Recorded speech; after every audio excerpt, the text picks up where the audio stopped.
Salut à vous, Darrell, le fils de papa. Voilà. Enlevons ça. Da. Ok. Je partage avec vous, hein, en tout cas, une petite galette, en fait. Je veux que chacun puisse me dire quelque chose en commentaire, parce que c'est ça, c'est important, en fait, de savoir, voilà, quelles sont les propositions de solutions. Voilà. Jouons, en fait, ce qu'on appelle enquêteur, ou alors, le conseil. Voilà. Je veux voir les réactions de chacun, je veux savoir ce que chacun dit. Alors, comment on dit ça, les astuces que chacun peut donner. Je vous présente deux situations.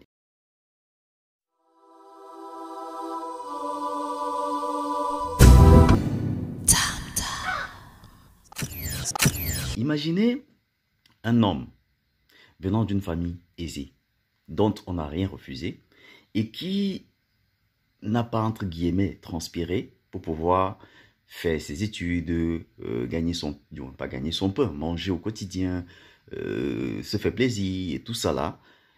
Et imaginez de l'autre côté une jeune dame d'une famille pauvre qui sait ce que c'est que trimer pour pouvoir mettre la marmite au feu, qui sait ce que c'est que trimer pour pouvoir payer la pension. Parfois, on vous chasse une journée, une semaine avant de revenir, puis voilà, on ne peut pas finalement payer.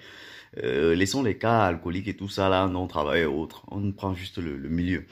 Est-ce que la question maintenant, c'est de savoir, est-ce que les deux ne sont pas compatibles? Riche, pauvre. Mais l'une des orientations que j'ai envie de vous donner, c'est que je ne veux pas que vous vous focalisez sur l'argent. C'est-à-dire l'autre a l'argent, l'autre n'a pas l'argent. Je veux que vous vous focalisez sur l'environnement dans lequel chacun a grandi. Parce que c'est ça qui impacte le relationnel futur, en fait. Et donc, imaginez dans l'environnement dans lequel l'autre a grandi. Vous allez tout simplement constater que celle qui a grandi dans une famille pauvre a développé un certain mental qui dit qu'ok, on ne néglige pas des choses, on se rabaisse, même si on n'a pas tort. Quoi d'autre encore? On considère et on donne l'importance à tout ce qui nous entoure, l'environnement dans lequel on vit, parce que la vie n'est pas facile. Et imaginez maintenant ce monsieur qui, dans son environnement, il a été forgé à savoir qu'ok, quand il a besoin d'aller un peu en boîte, il peut demander maman, donne-moi, je sais pas trop, 500 000. Je vais un peu me défouler parce que ça fait longtemps, voilà, j'ai eu des bonnes notes et autres. L'environnement dans lequel chacun a grandi a créé automatiquement une façon de vivre. Et imaginons maintenant les deux personnes s'unir, ou alors devoir s'unir. Je veux poser maintenant ma question. Selon vous, hein, quelles sont les zones d'incompatibilité de chacun? Ça, c'est la première question. La deuxième question, les zones d'incompatibilité, c'est très important.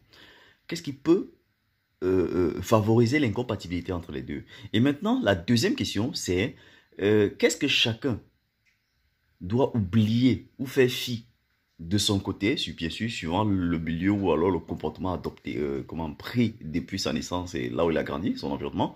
Qu'est-ce que chacun doit faire fi ou alors oublier de son côté ou mettre de côté en disant, ok, je sors de mon environnement en, ou bien j'enlève tel élément de mon environnement, voilà, je me débarrasse de ça parce que c'est ce qu'on appelle souvent le sacrifice relationnel, c'est-à-dire vous sacrifiez votre comportement, vous faites fi de beaucoup de choses, vous faites ce qu'on appelle les concessions, voilà, pour pouvoir aller vers la personne dont l'attirance est réelle. Et donc voilà, comme je disais tantôt, quels sont des éléments de sacrifice que chacun, ou alors les concessions que chacun doit faire de son côté pour pouvoir favoriser l'union permanente, en fait, entre les deux catégories ou alors type de personnes venant de ces deux environnements. Ça, c'était ma question du jour. Je ne sais pas si je prends ça comme une question ou un... Non, c'est pas un dessous, hein, c'est une question juste. Et j'attends à ce que, bien sûr, ceux qui me suivent me donnent un maximum de commentaires. Chacun doit donner, comment j'appelle ça? Chacun doit donner ce qu'il pense sur les deux questions que j'ai posées et on en discutera. C'était Daryl, le fils de papa.